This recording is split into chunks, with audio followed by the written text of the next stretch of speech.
How are you? Okay, looks like my mic is moving okay. So I know Jared was on the phone, so I don't know if she can do AV check. Yeah, I'm a real hit at dance parties. I'm not a great dancer. Thank you, Robin. So happy Monday, you guys. Gosh, weekends go by so fast.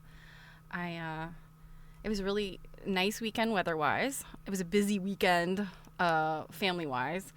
So did you guys have a good weekend? I hope you had good weather wherever you are. I kept saying to my husband this weekend, we only get like 3 or 4 days a year like this. Where it's the sun is shining and there's a little breeze and it's like 75, 80 degrees and no humidity. And that doesn't happen very often in the mid-Atlantic. So I definitely enjoyed it, but it was, again, goes by too fast always. So let's see. I have just a couple of announcements, and then today is going to be kind of a little bit of it's anybody's guess. I got a few items in the mail today. I'm not 100% sure what all of them are. So we're just going to unbox them. So you're going to get that. And then also yesterday I got home, my husband and I were traveling a little bit, and I got home and I was going through some stuff. I've got just a bunch of stuff that needs to be either put in storage or gotten rid of. And, I knew there were just some things that I've neglected. And I found a few boxes of things that I got. I think one thing I got at Goodwill and a couple things I got at an estate sale. And I think they sat in the back of my car for a really long time. And then some stuff happened and they kind of got put in a corner under some stuff. And I dug them out last night and I was like, we're going to look through here and see what we got. So that is what today is. And then, of course, we're going to continue with the Chintz Book. I think the Chintz Book has been interesting. So hopefully we're learning something about chintz, even if we don't love it. Quiltish, it's freezing. Oh, I don't know.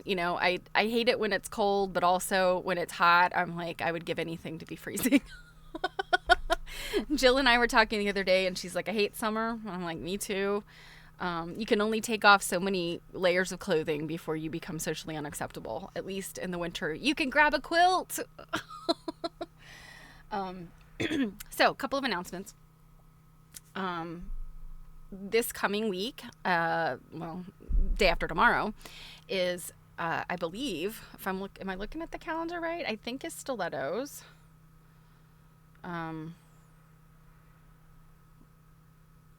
No, stilettos is next week. But yes, please join us for Needlework Nights. It's every other Wednesday. We're in the home stretch with Legacy, which is the book we're reading on Quilt Nerding Tuesday nights.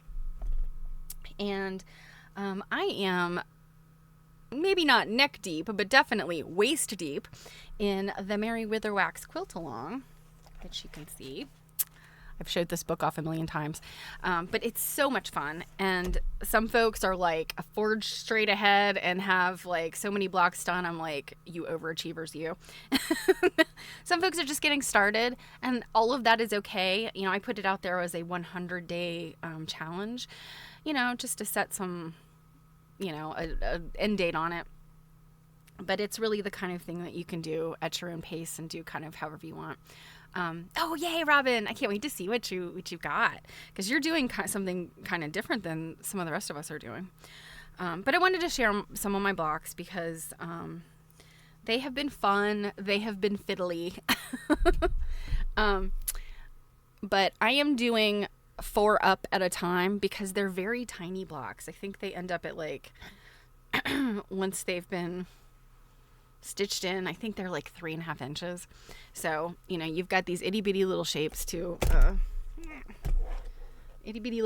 applique, and, lots of little pieces. And, that can be challenging, but like, to me, it's a good challenge.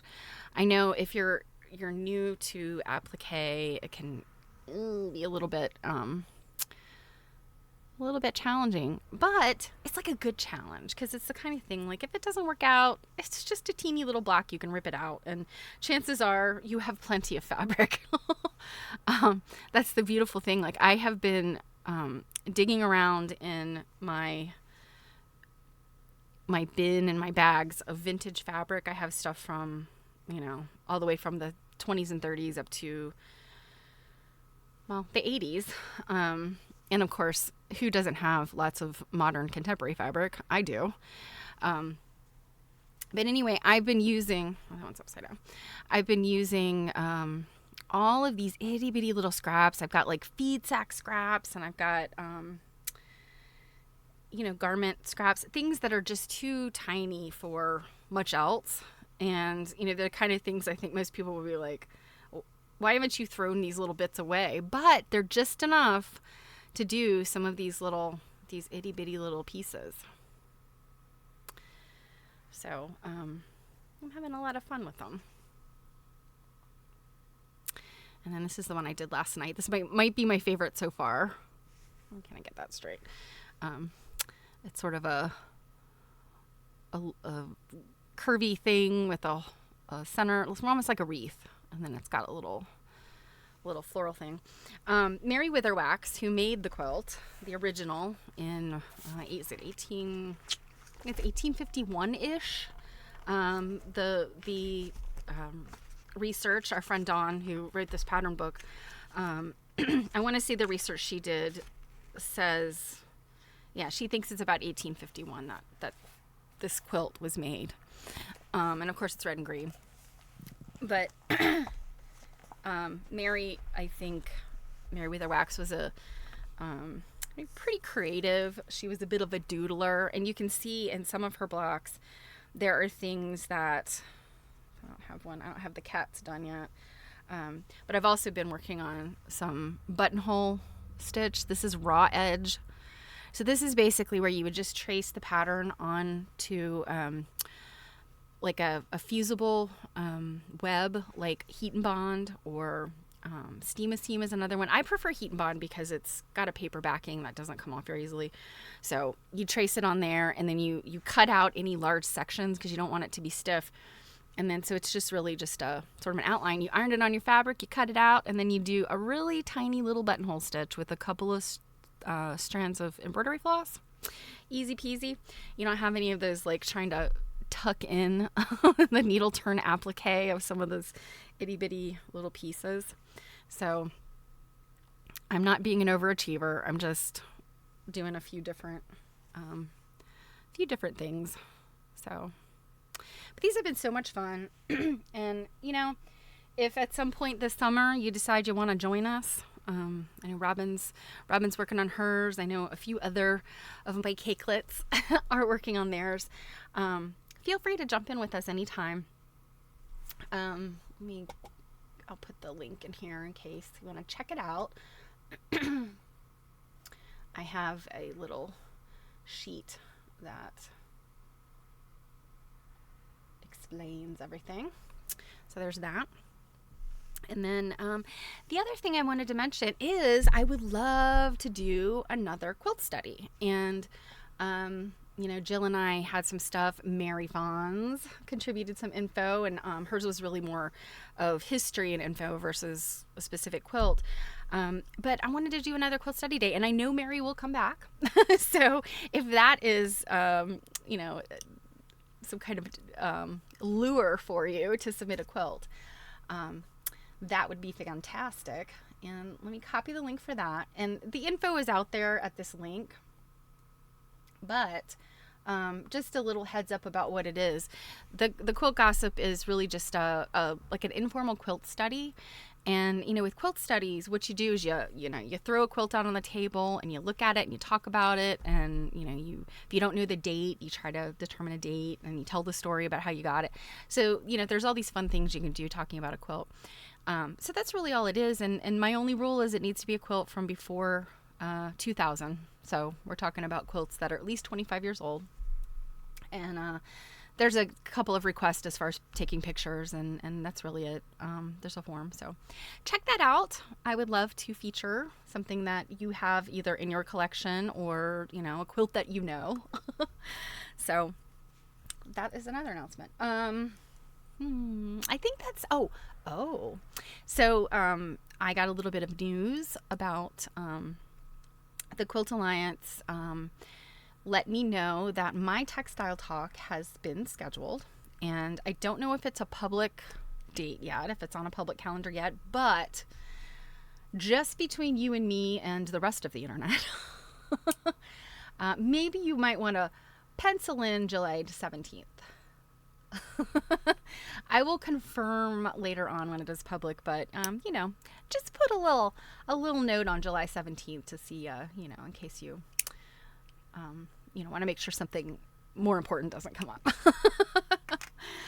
But yeah, it'll be, we get about 20 minutes each, so I'll have about 20 minutes to talk about my work, and then the other two ladies, they're a collective, so they'll talk about their project, and yeah, there's going to be some online information that we'll share. We'll have, you know, pictures and video and all that kind of stuff, so it will be fun. I can't wait for it, so pencil that in.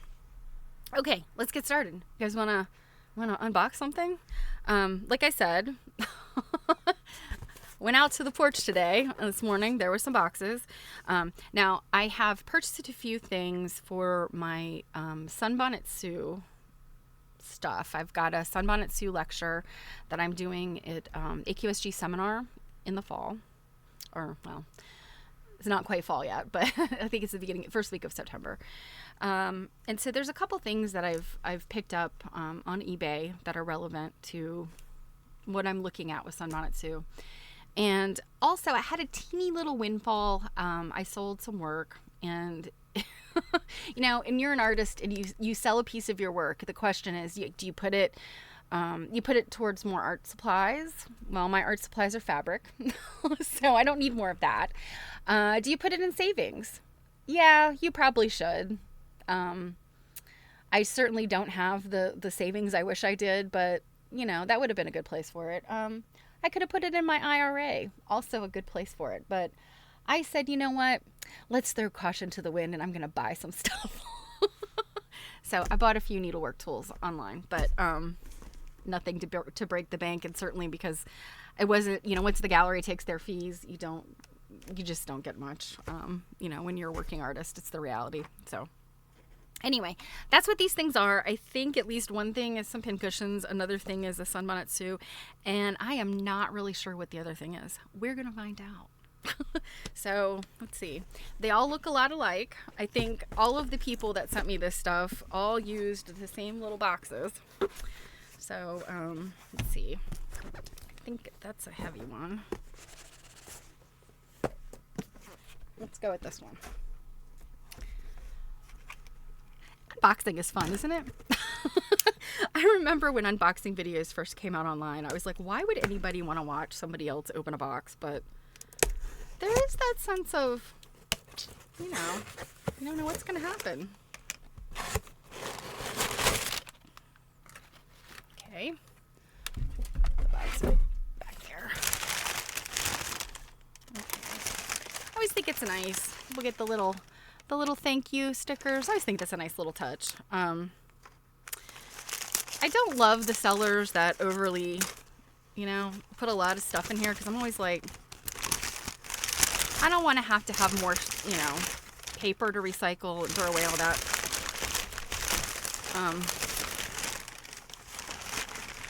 I also feel bad when I have bought something that I didn't pay a lot for, but they put a thank you note in there and all that. I'm like, kind of like, aw, you know, save your thank you notes and stationery for somebody that, you know, made a big purchase. So this, I was not expecting. It's not what I thought it would be.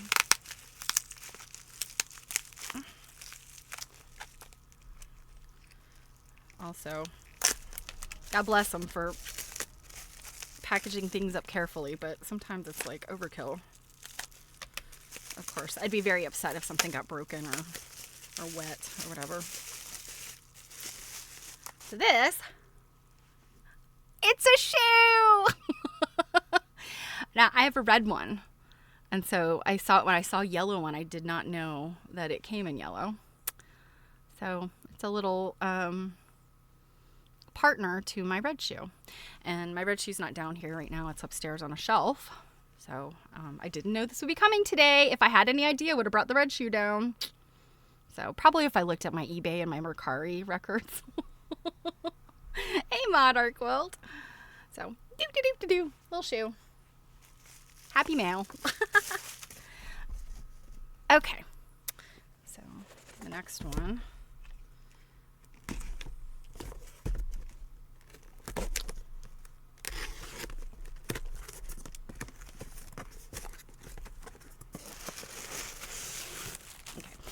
I think this is the Sunbonnet Sue item. I think. And it's something that I'm excited to look at because the description was strange. Yeah. Okay.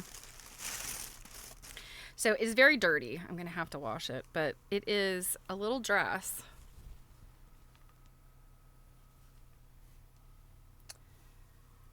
And it has this little Sunbonnet Sue in the corner. It is printed, so this is not applique or anything, but it was called a tablecloth dress, and I've never heard of such a thing. It doesn't have any kind of closures on it, and it's got raw edges on the sleeves, so it's very cute. But yeah, I don't know. It seems like a doll dress to me. But because it doesn't, I don't know how a child would get their head through here. You see? It's a pretty tiny hole, and there's no button or anything. So I don't know. This very well could have been made out of a tablecloth to represent a dress. I don't know. I just thought it was cute.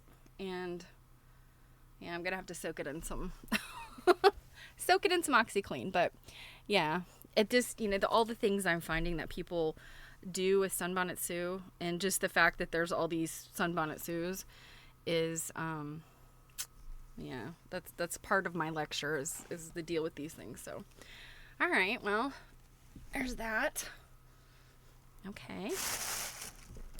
Now this one's kind of heavy, but I thought this was something different, and I don't quite understand how the little thing that I thought I saw got delivered according to my email. This seems too heavy for that. We're gonna find out.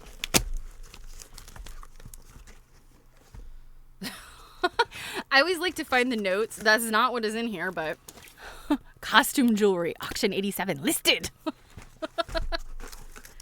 It's definitely not costume jewelry. At least I hope it's not, because it's not what I bought. Okay, yeah, this is what I thought it was, I think. Maybe. Maybe not. Okay. I think this is the thing that it says it was, and it's just heavier than I expected. Okay. So what I was hoping would be delivered today was not. I'll be hopefully I'll have it by Thursday. Okay. Okay.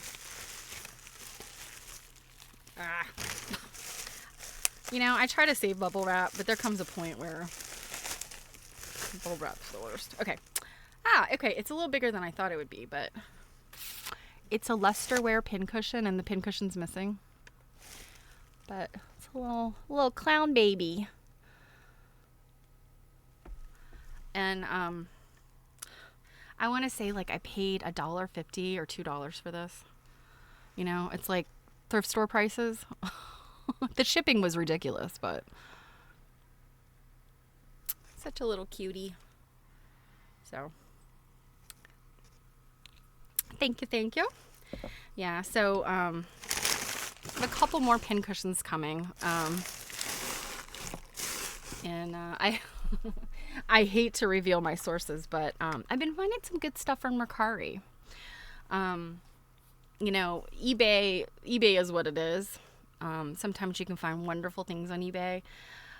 but you really have to be looking. But I have found some really good things on Mercari for reasonable prices, for both for my collection and for this research I'm doing. I also have a couple of like my art pieces that I'm working on that I've gotten my materials from Mercari. Much more affordable than eBay. If you're not familiar with Mercari, it's kind of one of those like clean your closet out kind of places where it's not. There are people that sell on eBay that also sell like on Mercari, Poshmark, all of those different places. But I really feel like Mercari is almost like I'm cleaning my closet out, or the people that shop thrift stores and resell. It's kind of more of that versus eBay, which, I mean, eBay is everything from, people selling off their collections to, like brick and mortar businesses that sell a product. So sometimes I think eBay is a little bit more difficult to find what you're looking for at a price you're willing to pay. So anyway, but Mercari. So that was fun. Gosh, I've got all of these boxes to deal with. Okay, so these sewing kits. So I have 2 sewing kits and 2 boxes of stuff. Let's see. Put this over here. And start with this one because I think this one's a little bit of a bust. Just glancing inside of it.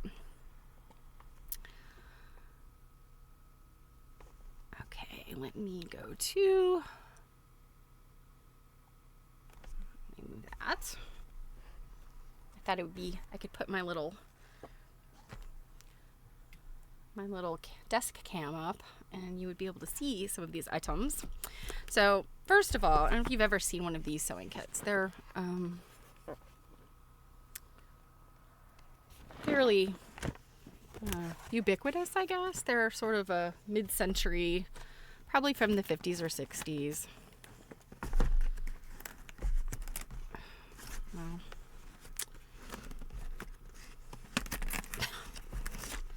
there's a little tray that lifts out. So let me scoot this over.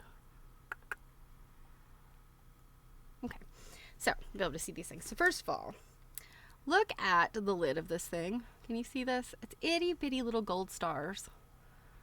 And that's the paper that this little sewing kit has been filled with. And I've seen these, I see these in antique stores a lot. This one's not in super duper condition, but they must have made them. I don't see like a manufacturer in here, but they must have made them in all kinds of different fabrics and colors and things, because I've seen them in all kinds of different, like blue ones and all kinds of different prints. So I'm guessing this was the kind of thing you might have gotten like at JCPenney's, Montgomery Ward, Sears, that kind of thing. So there's a lot of spools of thread in here. Here in the top, this is one of those sewing kits that is very unloved. It probably sat for a really long time. There are some good needles in here. And this is one of the things when I get one of these, I kind of look for the good stuff. This is some boy needles, like GoldenEye needles, and probably in pretty good condition. I mean, you have to pull them out of the packet to find out, but these are so much better than the needles you can buy today. Outside of like, if you get, the nice Japanese needles or Bowen, the French needles, John James, like all of those are nice needles. But if you just go to, say, Walmart or Joann, one of those places and just buy needles, they're crap. They're terrible. So I like vintage needles, vintage and antique needles. They're usually really good. Yeah, more needles. Oh my. Look what we got here. Nothing like a few razor blades. I know that people use razor blades as seam rippers.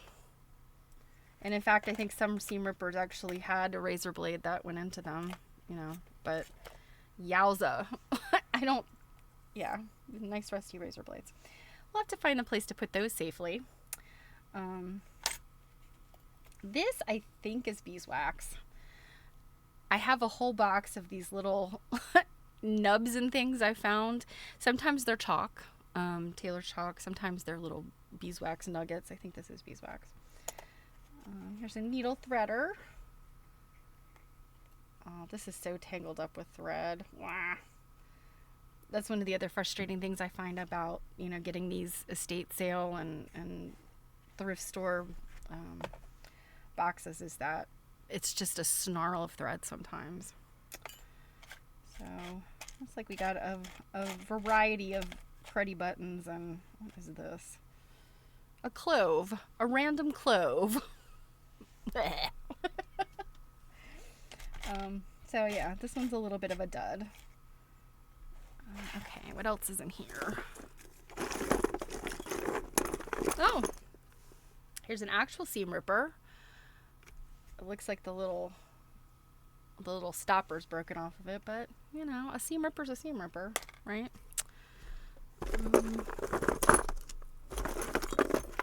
Oh, here's a little. Oh, well, looks like the. Oh no, wait a minute. This is the lid for this, isn't it? Ah, I think it is. Oh, this is some interesting thread. This is from Lowell, Massachusetts, John O. Meyer. So 2 ounces of thread. This is like some really heavy button and carpet thread. Snarls. Yuck. Yeah. This is some interesting thread, and this looks like it's pretty strong. You have to be careful with vintage threads. You know, stuff that's on a styrofoam spool is likely garbage. You know, that's from the 70s. Stuff on a wooden spool is old. You know, that's 1960s and before. Stuff with these, this is a Coates and Clark, I think, or Dual Duty, JP Coates. It's plastic, but it has like a, it's like silvery gold plastic. Also from the 70s and 80s.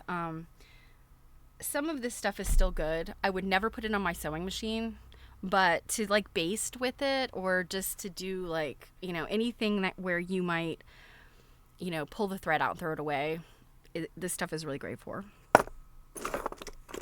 Oh, here's a leather needle. You know, because it's got, I don't know if you can see that, the tip of it is shaped kind of like a triangle. You can see. Safety pins. Oh, you guys, safety pins. Another thing that I love to, oh, good grief, look at this pin. It looks like a small nail. Safety pins are another thing. You simply cannot buy nice safety pins anymore. The exception maybe are those, the curved ones for quilt basting. I think you can still find those pretty decent quality, but if you just go buy, you know, again, drugstore, Joann Fabrics, Walmart, any of those places, you buy a package of safety pins, they are absolute garbage. You know, they're weird and bendy, and you know, the points on them are flat. They're just awful. Oh, look, here is a razor blade that has never been removed from its little case. Okay, like I said, this was kind of a dud. All the rest of this stuff is pins and you can see in there what you might expect. I always see people selling, you know, this kind of stuff. And it's like, unless the sewing basket itself is desirable, like, I don't want to buy your sack of gross thread. I think that folks, sellers sometimes think that, oh, it's sewing, it's very desirable. Not so much if it's gross, dusty, old, gnarly thread. Okay. So, oh, I have a little interloper here behind me. Sorry, buddy. Okay, this one, let's switch back to this view for a sec. This one is a newer sewing box, probably, I mean, I would put this one as fairly recent. I think this one was sold at, it's Singer, but I want to say they sold it at Joann Fabrics maybe, or one of the other fabric places. So nothing particularly special there. Did you need to investigate? Do you need to have a look? Have a look inside. Yeah, Robin. Yeah, you've seen it at Joann, right? Okay. All right, buddy. You're going to have to get out of the camera now. As if this hasn't been sitting right over in the corner under some stuff for I don't know how long. This cat acts like he's never seen it before. Isn't that how they always are? They're like, oh, you just moved this thing. It's all brand new. All right, come on. Okay. So this one also, a little lift out container, but this one has some more interesting items. So first of all, this cute little sewing kit. Look, it's got a little thimble and needle and thread on top. Oh, and of course, needles, needles, needles. And then all these little plastic spools. And then, you know, just a few useful items. Needles, sewing pins, T-pins. That's cute. Of course, we've got some buttons, pins. I actually have a project that I've been working on for a really long time, and I'm collecting pins for it, so these will go in that. And then these are pins that have never been removed. Rust-proof silk pins that have never been removed from their papers, so I will not be removing them. You don't find these very often. And if you didn't know, this is how pins used to be sold, right? On papers like this. They didn't come in boxes necessarily. So these are kind of nice to save like this. I don't like flathead pins anyway. For old thread, you may or may not have once tied the legs of a turkey together on Thanksgiving. Touche. Yeah, I can find lots of uses for old thread. I never throw away spools of thread, even when they're unless they're super dirty, garbagey, because you can find unique uses for them, such as trussing turkeys. Okay, so okay, we got snap fasteners.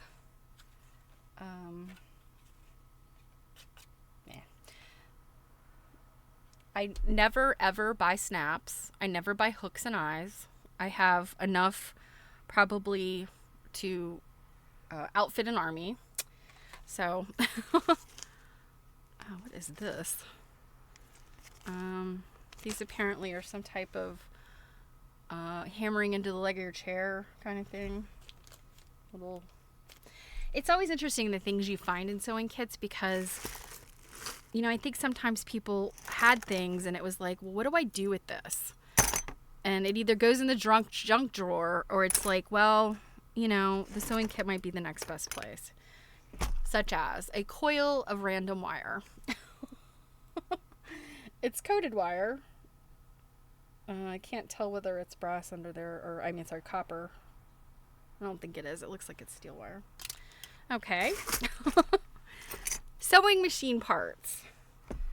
So if I had a nickel for, first of all, the number of these that I have, yes, curtain hooks. I find so many curtain hooks and so many little upholstery tacks and all that kind of stuff for sure. You know, and it's like they're kind of, they could go in the junk drawer, but they're also kind of tangentially related to sewing because there's fabric involved, I guess, with upholstery.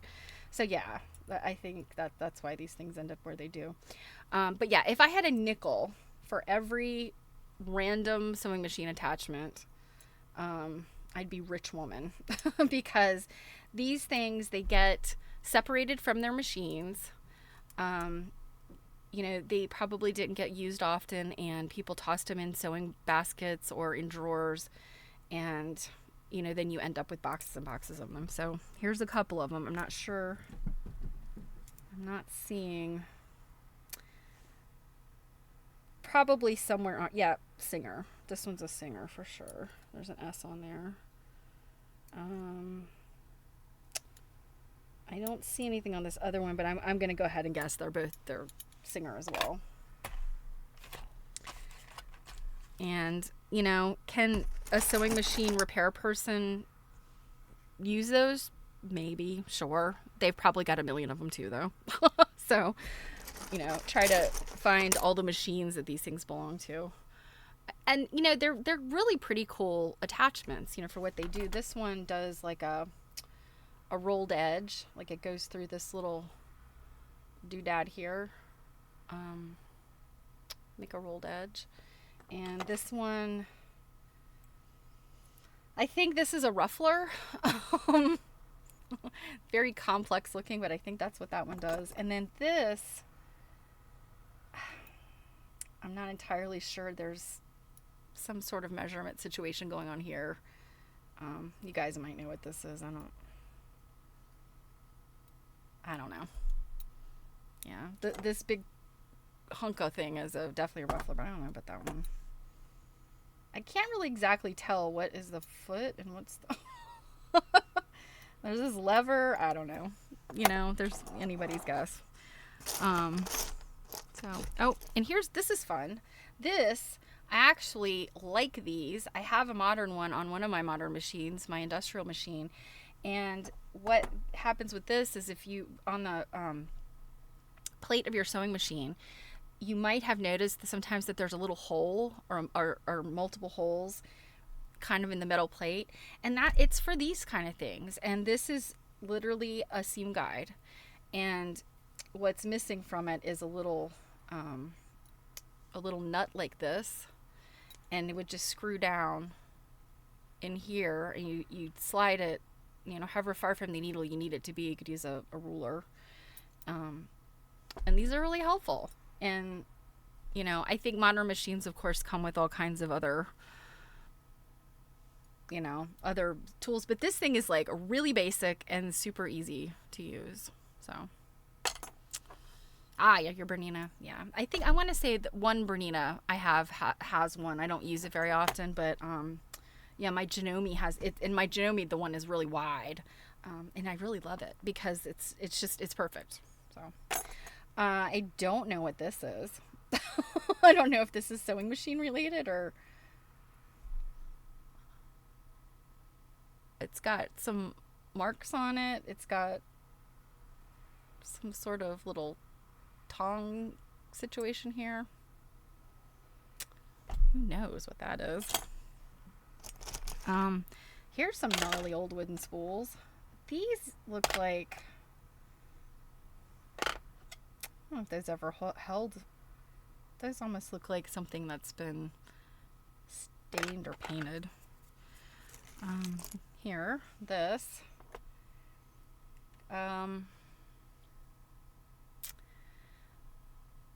This is some type of, maybe a hook. Yeah, hem guide maybe. That could be what this is. That makes sense. This thing, I'm guessing it might have something to do with rug hooking. I could be wrong. But it's sort of like a hollow thing. And it has a hole.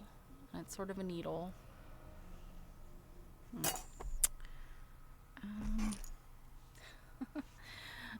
The knob to a drawer. Looks like it could be the knob to a sewing cabinet drawer too. Couple pairs of scissors. Now these are the worst kind of scissors ever, because look at the tips. They're blunt. Look at that. Like, what use would those be? These are children's scissors, for sure. Those are hard to open and close. Children's scissors, definitely. Another one of those. Oh, here's another. What on earth this one's for? You know, and these things will have, they have, you know, you unscrew these little nuts and these things will move, definitely for, this has like a little, these little curved teeth. So it must have something to do with, I don't know, making some kind of, oh, I didn't mean to do that. Yeah, some kind of folding or manipulation of fabric. With old sewing machines, you find all this stuff was really popular, you know, at the turn of the century, late 1800s, because they really loved to embellish. And so piping and ruffles and all kinds of stuff, you know, everybody put that kind of stuff on their clothing. Oh, here's some more of those. Hammer them into the feet of your furniture. Oh, look at this. Looks like a tiny bowling pin, but I suspect it's a light pole. Maybe. Or something. Seems like that's what it is to me. I don't know. Ah, crochet hook. Everybody can use a crochet hook. Nope. Buttons. Now these are cute. Look at the little, turn this around. Look at the little art on there. This is probably from the 50s or 60s, but isn't that cute? Lucky day. Ocean pearl. Could be a drapery pool, yeah. I don't know. I mean, Venetian blinds, I don't know. Your mom had a wooden sewing stool you sat on when you lifted the padded seat. Yeah, wooden trays with stuff. Yes. So my mom had her Singer, you know, came in a table, and the seat that went with it was kind of like a stool, but it had like a little teeny back on it, like this itty bitty little back that sort of sat up. I guess was supposed to just cushion your lower back. And it had a seat that lifted up, and I would always love to peek in there and see what she had. And of course she'd be like, "Get out of there." I don't know what happened here. I'm guessing this is Bakelite, and it has suffered gravely. It literally looks like something has gnawed it, but I don't know. This was obviously once a buckle, usually on dresses, and sometimes they were just, you know, they aren't really functional. But yeah, that is really gnarled up. Literally looks like something's been eating it. There's a lot of buttons in here. There's always lots of buttons. Oh, look at this. So this fancy lady and her fancy buttons, and it says, "Dig out your jewelry. Here's the classic accessory sweater for our new shades. Penlon, 100% textured nylon." That's very 1960s, right? Okay, this is an awl. The Awl or Awl. C.A. Myers Company. Myers' famous lock stitch sewing awl. Sews leather quick. Comes with full instructions. Let's see if it does. Yep. This looks like one that was not used very often, if at all. At all. I see lots of these too. It seems like these were pretty common. Mid-century people had these a lot. I don't remember my grandmother ever having this, but, and then of course the handle unscrews, and you've got, this is the little key for changing out, that on there to, and then all the different, oh look, here's a curved one. That's interesting. So that's kind of cool. That, I mean, and you know, they just sometimes don't make things like this anymore. Like, how useful is that? That all the little tools you need are right there inside the handle, and they don't get lost. I like that. And all of the instructions. How to make a leather holder.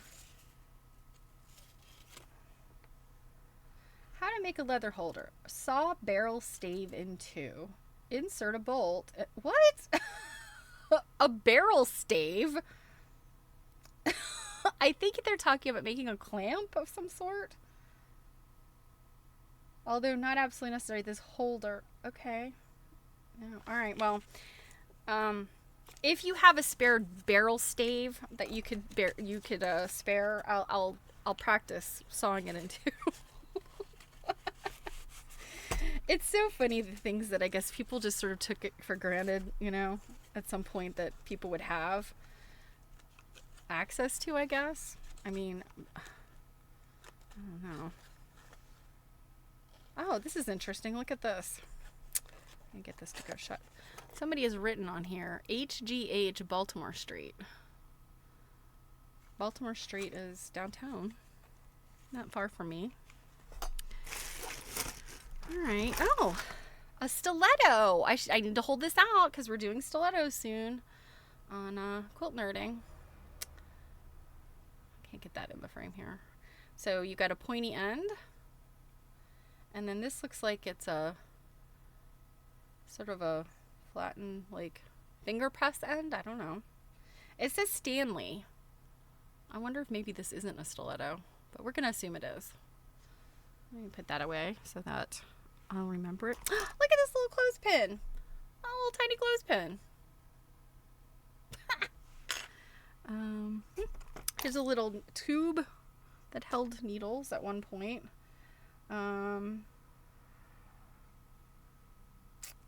Buy a new shuttle. Yeah, so this must be kind of old, just because we're talking about shuttle machines versus bobbin machines. Let's see. Oh, well, here's something interesting. Well, this is just a sack of random buttons and items in here. So many interesting things can be found in button bags, I think. Beads, all kinds of stuff. Oh, here's another sewing machine attachment. Like, what is that used for?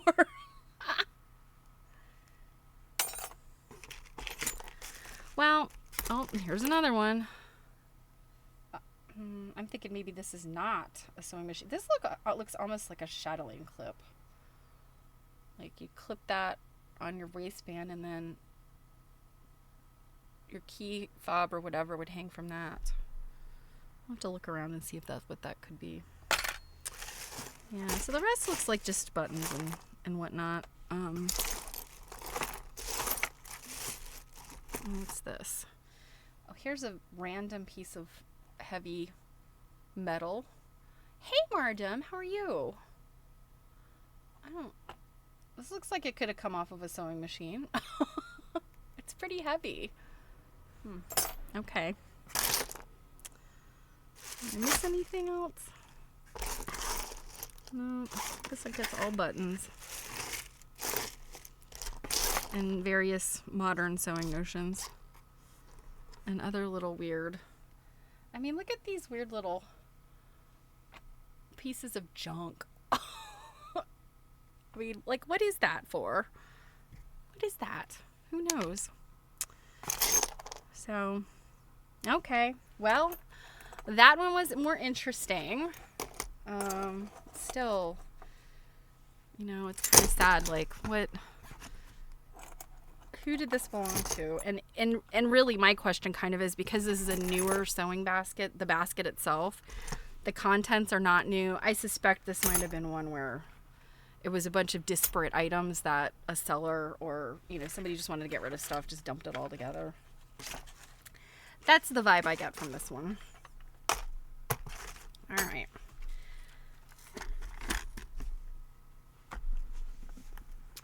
So, the other two boxes I have here are fabric.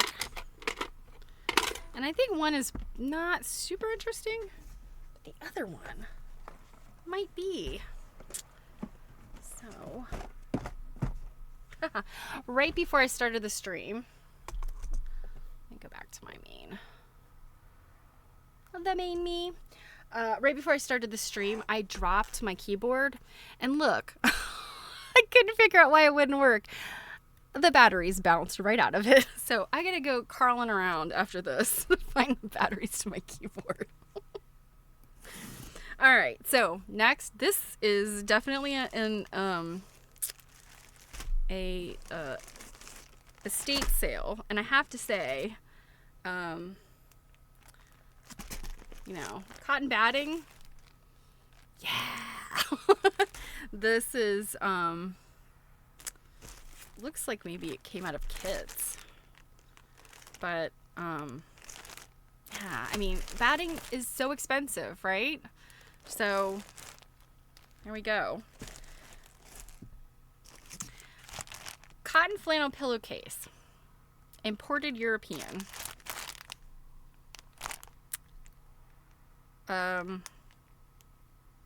I don't know.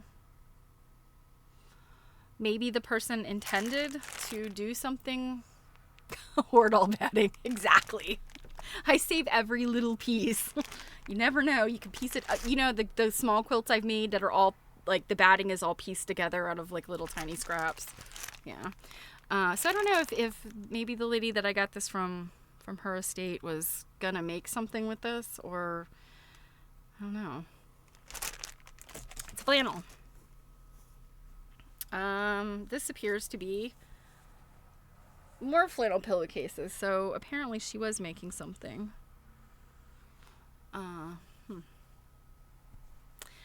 It doesn't appear to be very good quality. It's very, not a tight weave.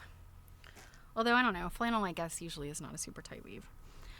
This appears to be some, featherweight interlawn, interfacing. Also a good thing to have on hand. Now here's just a random little piece of fabric, a little scrap, but it is the fabric I covet. That VIP, Cranston, Peter Pan, all those different brands.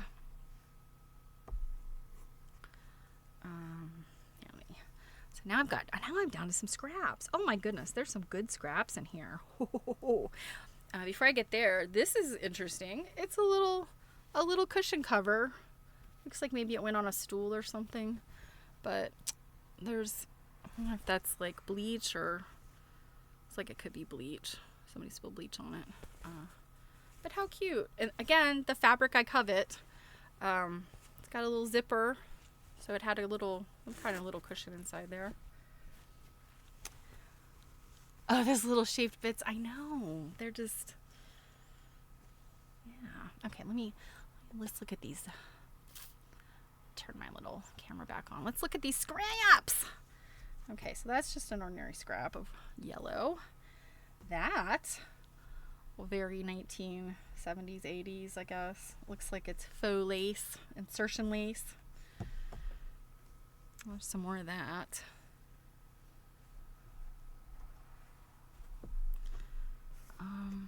This one. I hate it when there's no selvage to give you any idea, but this is more some of that 70s, 80s, whatever. Here's a remnant.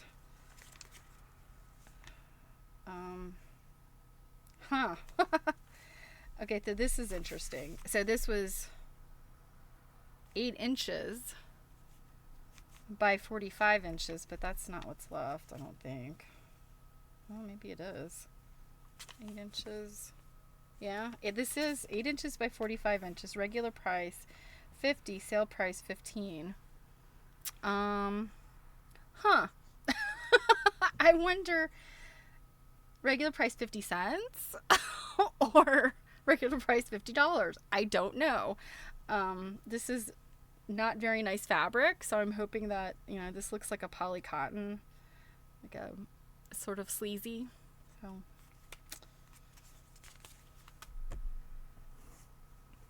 oh, this is fun fabric. Look at this. Not much of it, but look at the little strawberries. Oh, and those be fun to fussy cut those. Unfortunately, there's only not a whole lot of them that are not sort of close to the edge, but this looks like maybe a garment was cut out of this. There's some more. Cute, cute, cute. There's a lot, it feels like a lot of poly cotton here. This feels like that faux linen for the early 80s. I know my mom had made me some stuff when I was little, and it sort of looks like linen, but it's actually like a poly cotton that sort of gives it that look. And here's the gold. I've been on such a search for this type of fabric. Oh yeah, there's a ton of it. So yeah, there's a whole bunch of scraps of that stuff. And I'm not positive, but I think, guys, do these look familiar? What these might be? Any guesses?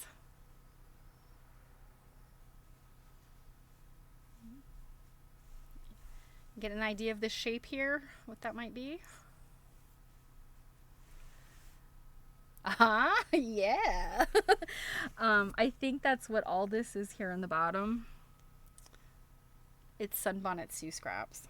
It's stuff that somebody was making a sunbonnet Sue. And there's some little, yeah, these were to be a sunbonnet Sue quilt, I think.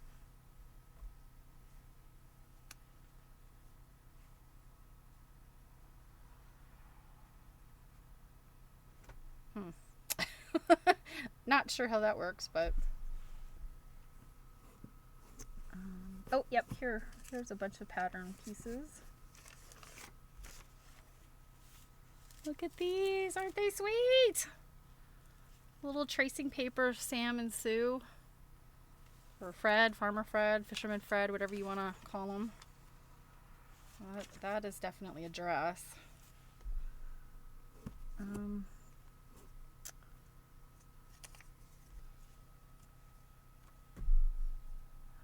Maybe a arm or a hand.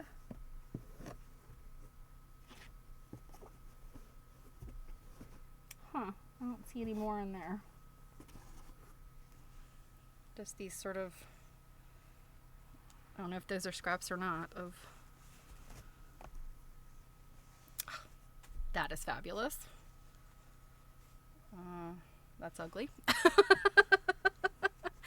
These are all poly cotton broadcloth, which is, you know, it's not terrible. It's not nice for quilts though. This is some like Osnaburg. It's kind of heavy duty stuff. Some more broadcloth and some gingham. This is all definitely poly cotton stuff. Oh my gosh, look at this. This is like a seersucker.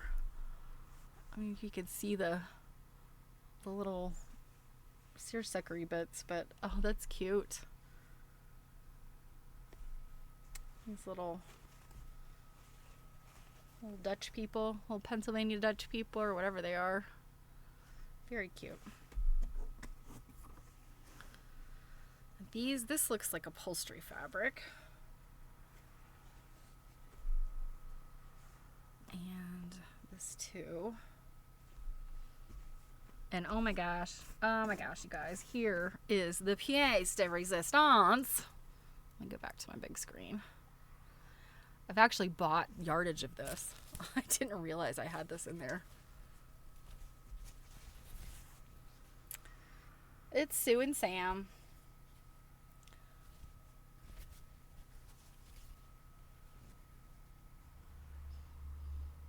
Very polyestery.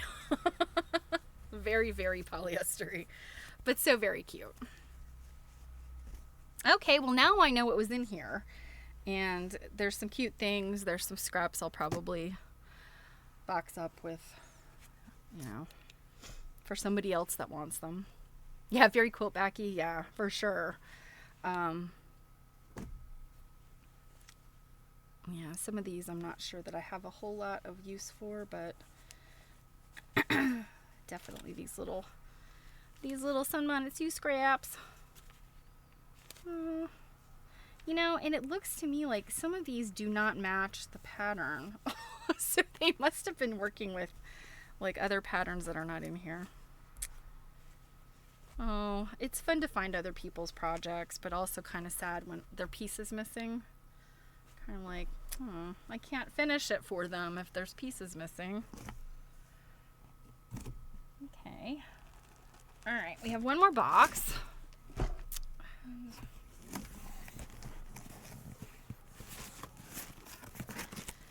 Running out of room here in my little space. Oh, I know that orange and yellow is great, isn't it? And I want to say it came in a different color too. I want to say it came in like a red and blue as well. But I like that. That orange and yellow and brown is very 70s. Okay, so this, I remember this box I was very interested in because pillowcases. You were absolutely right, Martin. Working on it and adding modern things, yes, for missing. Yeah. The box with the hardware and razor blades when you're on the phone. Actually, that one was kind of a dud, Druid. There wasn't like anything super exciting in there other than razor blades. Oh, and I found a possible stiletto. I think it's a stiletto. Yeah. Okay, so these are pillowcases, and the reason why pillowcases are really great if you have orphan pillowcases is they are good to put quilts in. If you have quilts in storage or you need to move them around, I always worry about, it's so easy to have, because quilts are heavy and big and, bulky, and moving them around, and I always worry about getting them dirty, especially stuff that's got light colored backs. I always fold quilts with the pretty stuff to the inside, but still you don't want your backs to get gross.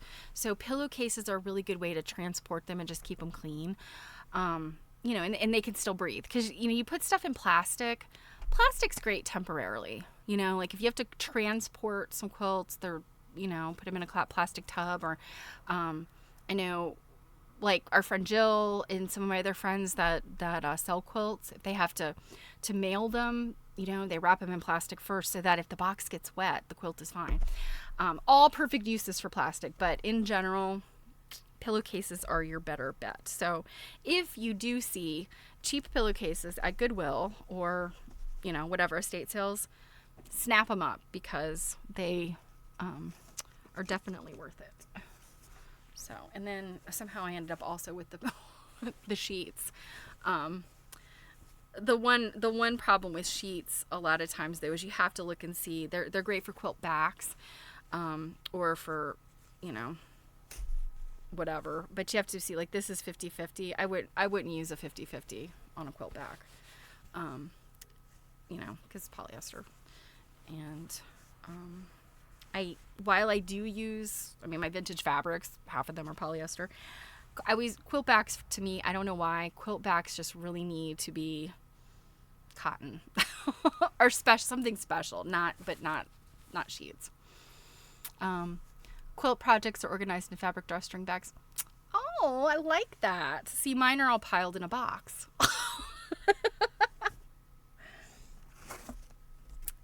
So some of this is yardage. Now this is interesting. I noticed this as I was looking in the box to see what this is. So this is fabric, and it's a lining, I guess, or it could be for a blouse. It's pretty. It's this tan with like a little fleck in it. They're supposed to be for gift giving.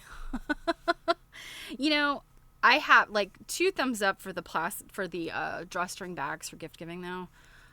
We have some that we've been going back and forth with a friend who we generally give each other like bags of coffee or a liquor gift.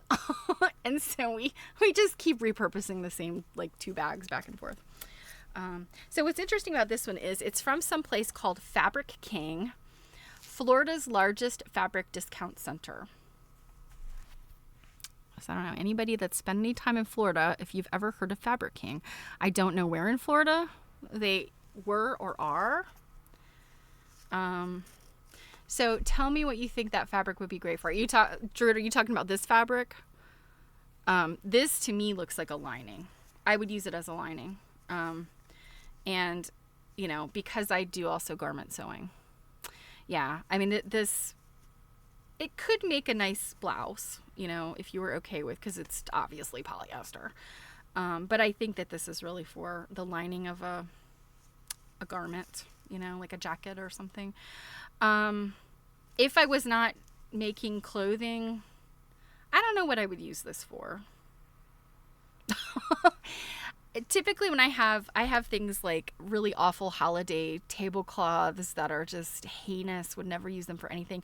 I actually kind of use them as tarps, you know, so sometimes that's what, like a cruddy fabric, you know, or if you're sewing something and you just you're not 100% sure if it's going to turn out right, like especially with clothing, this kind of stuff, it's not stretchy, so you could use this as like a muslin.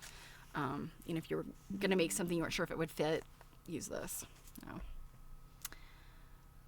For some reason it's telling me that my PC